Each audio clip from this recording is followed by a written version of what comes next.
Hola y bienvenidos a un vídeo más en nuestro recorrido por la Grecia clásica. En este vídeo analizaremos al antagonista de Esparta, Atenas, ciudad que se encuentra en el Ática. La zona del Ática ha estado habitada desde época micénica e incluso desde la prehistoria, concretamente desde el Neolítico. Atenas fue un importante centro micénico, pero a diferencia de Micenas o Tirinto, no sufrió una destrucción, si bien es cierto que acusó una crisis económica y demográfica, las cuales marcaron el colapso de la civilización micénica. El nombre micénico de Atenas es desconocido. Como sabéis, Atenas viene de Atenea, la diosa protectora de la ciudad. La leyenda más conocida cuenta que Atenea y Poseidón querían el patronazgo de la ciudad de Atenas. Los atenienses dijeron que pondrían la ciudad bajo la protección del dios que diera el regalo más conveniente a la ciudad. Poseidón, con su tridente, golpeó el suelo y brolló un manantial de agua salobre, la cual no es buena para el consumo. Atenea ofreció el olivo y sus frutos, con los cuales producir aceite y comerciar.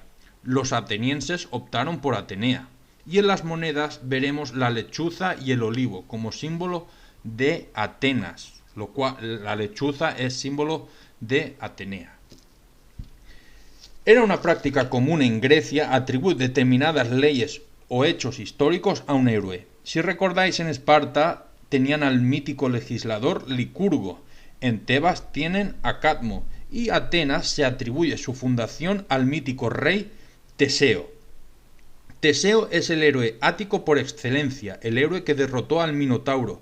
Recordad el vídeo sobre la civilización minoica. En Grecia, si os dais cuenta, el héroe es un humano que derrota la barbarie e incultura representada por monstruos. Sin ir más lejos, acordaros de Odiseo y Polifemo, Hércules contra el león de Nemea y la hidra de Lerna, e incluso a un nivel superior Zeus, que lucha contra los titanes. Teseo, aparte de salvar a Atenas de la tiranía cretense, enseña la agricultura y el culto a Demeter. Teseo obviamente disfrutará de culto heroico en Atenas. ¿Qué hay detrás de la figura de Teseo? Simplemente el proceso de sinecismo a través de relaciones de senia, normas de hospitalidad y juegos agonales entre las familias más importantes del Ática, después del colapso micénico. Un proceso de creación de la polis, el cual concluirá en el siglo V con las reformas de Pericles. En este momento, Teseo, si verdaderamente existió, es un gobernante perteneciente a una familia aristocrática, en torno al cual el resto de atenienses o familias aristocráticas se agrupaban en caso de amenaza exterior. Hasta aquí lo que sabemos del origen mítico de Atenas. Ahora analicemos la geografía. Atenas se sitúa en la región del Ática, como hemos dicho, una región que se encuentra en el sudeste griego. Es una región relativamente grande comparada con el resto de las regiones griegas. También es un puerto natural, un excelente puerto en el mar Egeo, lo cual explica por qué Atenas se convirtió en una potencia marítima en el siglo V a.C. Si observáis el mapa, observaréis que el Ática se encuentra conectada al Peloponeso por el istmo. Este es el istmo de Corinto, y en este istmo se encuentran polis como Megara y la propia Corinto, que si no os suena, nos sonará en el futuro porque tendrán un papel determinante en los siguientes acontecimientos históricos. Esta es la ruta, este istmo, el istmo de Corinto, es la ruta que usaban los espartanos para atacar a Atenas.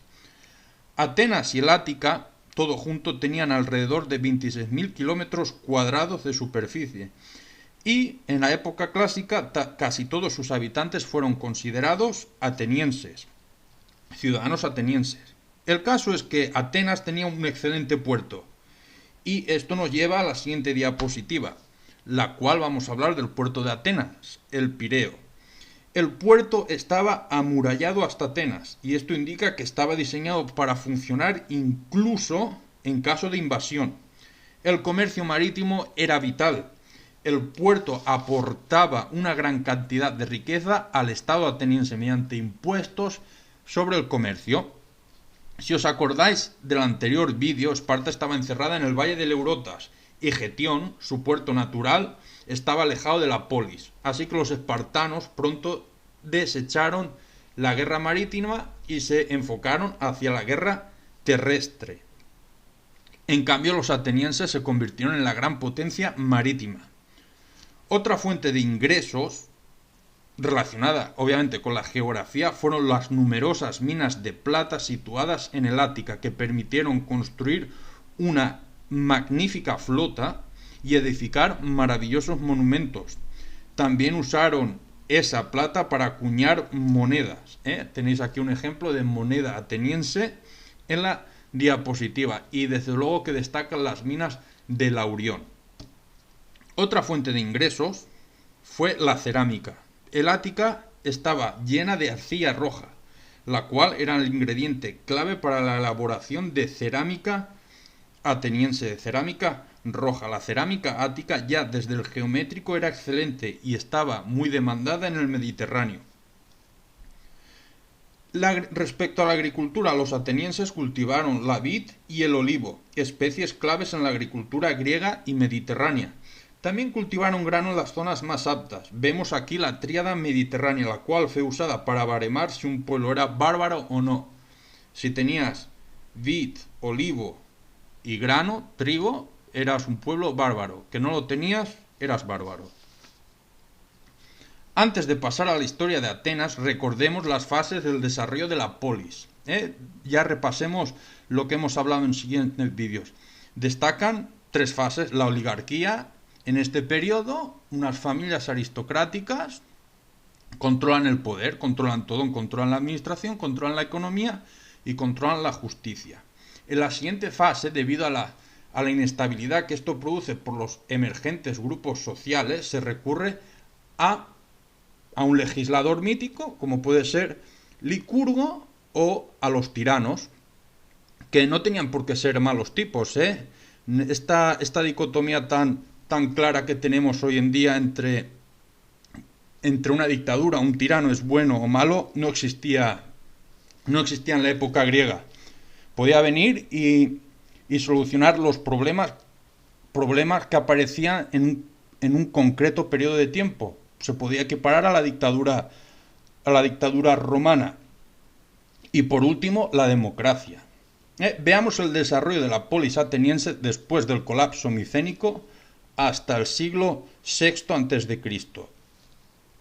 Como sabéis, como hemos repetido numerosas veces, la región del Ática escapó de las invasiones dorias. Los atenienses del periodo clásico se enorgullecían de ser autóctonos, literalmente surgidos de la tierra, un pueblo anterior a los invasores dorios, la cual es la tribu de los espartanos. La arqueología ha confirmado esto, y también la lingüística ha demostrado las diferencias entre el griego dorio y el ático. El griego ático del periodo clásico es el griego que se estudia en los institutos hoy en día. Al norte del Ática se encuentra Beocia, cuya ciudad principal es Tebas. Esta polis fue el oponente de Atenas en algunos periodos de tiempo, como veremos en los siguientes vídeos también. Quedaros con el nombre de las polis de Corinto, Megara y Tebas. Volvamos a la historia de Atenas. Poco sabemos de los inicios de Atenas, mayormente leyendas y evidencias arqueológicas. Lo que sí que sabemos es que el Ática no padeció tantos conflictos bélicos como el Peloponeso a causa de las invasiones dorias. Los atenienses son étnicamente griegos jonios, y como veis en esta diapositiva, hubo un movimiento de población de la Grecia continental hasta la costa occidental de Turquía, que se ve en la arqueología y en la lengua. Lo que está claro, a pesar de que el Ática no sufrió estos conflictos bélicos, al final de la Edad del Bronce y el inicio del periodo oscuro es un periodo de inestabilidad, lo cual provoca un descenso de la población y un colapso del comercio, como vimos. Pero entre el 800 y el 700 a.C., la población crece de manera rápida. Destacan los campesinos libres, cuya situación económica mejora respecto a épocas anteriores. Esta mejora económica no se correspondía con sus derechos políticos. Lo hemos visto en el vídeo de la reforma hoplita. Además, muchos de estos campesinos tuvieron la suficiente riqueza como para pagarse el equipamiento hoplita. He aquí el inicio de la éxtasis, de la conflictividad social y por consiguiente de las reformas políticas y sociales. Ojo, hemos visto que algunos campesinos se enriquecían, pero también veamos el otro extremo. Hay campesinos que se endeudan, se empobrecen, tienen que dar sus tierras a la aristocracia o al aristócrata de turno y ven sus derechos políticos mermados. Es un arma de doble filo esto de la conflictividad social. Y como vimos en vídeos anteriores, hay varios métodos para atenuar esta conflictividad social, esta éxtasis, que es recurrir a legisladores, recurrir a tiranos o migraciones. En Atenas, pues, recurrieron a políticos, a tiranos y a una serie de legisladores, como veremos en los siguientes vídeos y diapositivas. ¿Qué pasa? Pues que hay ciertos sectores de que no son aristocráticos que demandan reformas políticas y sociales, y la oligarquía, pues, se forman facciones y algunos apoyan estas ansias de reformas y otros no. El periodo oscuro está dominado, como hemos dicho, por una aristocracia gentilicia, la cual tiene preferencia incluso sobre el basileus o el rey, cuando éste existía. Recordad que el basileus era el gobernador micénico que poco a poco fue perdiendo atribuciones en favor de la aristocracia. El rey o basileus a este punto está relegado a un segundo lugar, por detrás de los arcontes vitalicios pertenecientes a las familias aristocráticas. En esta época la sociedad está dividida en 4 tribus, philai en griego, y cada tribu en 3 fratrías. A su vez, estas fratrías están divididas en un número indeterminado de eugeneis, los bien nacidos, los cuales monopolizan las antiguas hazañas bélicas y se erigen en aristoi, capaces de competir por la monarquía cuando existía o por las magistraturas cuando aparecieron. Las magistraturas que son en Atenas los arcontes. Cada tribu formaba un regimiento militar comandado por un noble, por un aristo. Frente a esta desestabilizadora competición se impone la solidaridad del sinecismo y el poder se ejerce por medio de 9 arcontes. Destacan 3 arcontes. El basileus, que tiene funciones religiosas una vez que desaparece la monarquía, es el que lidera los rituales y los sacrificios de Estado. El polemarca es el que dirige las operaciones militares y el epónimo es el jefe de la administración y el que da el nombre al año. Los otros 6 arcontes se encargaban del establecimiento y la custodia de las normas legales. Eran los cesmotetas o cesmoi. Luego existía el tribunal del Areópago, literalmente la colina de Ares. Era un tribunal formado por aristócratas, los cuales juzgaban ciertos delitos, destacan los delitos de sangre. Pero aquí el problema es que en este momento del desarrollo político de Atenas, los nobles eran la ley. Y en esta época, en una época en que no habían leyes escritas, ellos sabían la ley y ellos la interpretaban. Hay que decir también que los que controlaban el acceso al poder político eran los nobles, los que controlaban la actividad económica, que en este periodo de la historia de Atenas es la agricultura, eran los nobles. Todo estaba controlado de los nobles. Así que quiero dejar bien claro, no hay una democracia en Atenas en estos primeros momentos del siglo, o de los siglos oscuros y del arcaísmo. Y luego, por último, estaba la asamblea eclesía de hombres libres, las cuales podían apoyar facciones aristocráticas en esta época. No es la asamblea legislativa tal y como la conocemos del periodo clásico. Para acabar, citaremos a Plutarco. Plutarco dice que Teseo distribuye la población libre en 3 clases, los eupátridas, geomoros y demiurgos.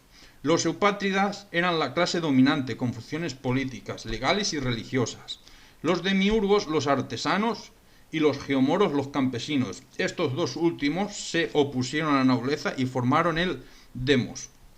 Muchos geomoroi o demiurgoi se endeudaron y perdieron su libertad y propiedades en favor de los aristócratas, como hemos dicho antes.